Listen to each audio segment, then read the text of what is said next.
Bienvenue dans notre série des paroles de motivation. Notre chaîne YouTube, Josaphat Mambweni TV. Que mon Dieu vous soit favorable. Bien-aimé dans le Seigneur, dans notre série de paroles de motivation.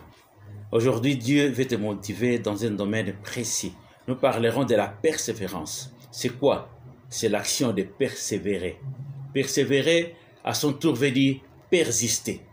Demeurer ferme et constant dans un sentiment, dans une manière d'être ou d'agir ou dans une résolution.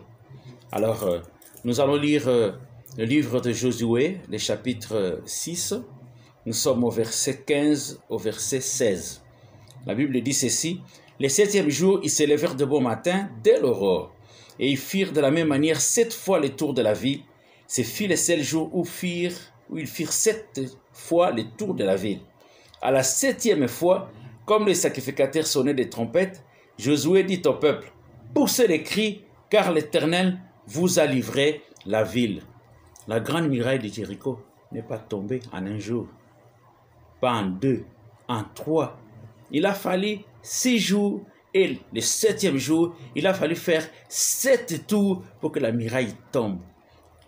Je voudrais m'adresser à une personne qui me suit.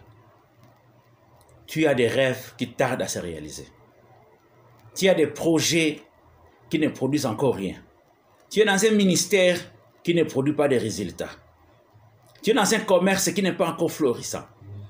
Non, je voudrais te rassurer, que toi qui me suis, peut-être tu es encore au premier tour.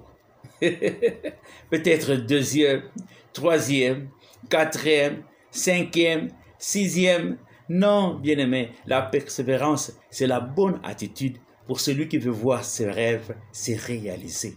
Je prie que lorsque tu es dans un projet, lorsque tu as un rêve, si tu faisais des démarches, continue à faire des démarches. Si tu es dans le domaine spirituel, église, tout ça, si tu pries, continue à prier. Que ceux qui travaillent, qui cherchent un grade, continuez à vous battre. Le grade arrivera. Ce sont ceux qui lâchent en route qui perdent tout. Vous avez un objectif, persévérez. Allez-y, tapez.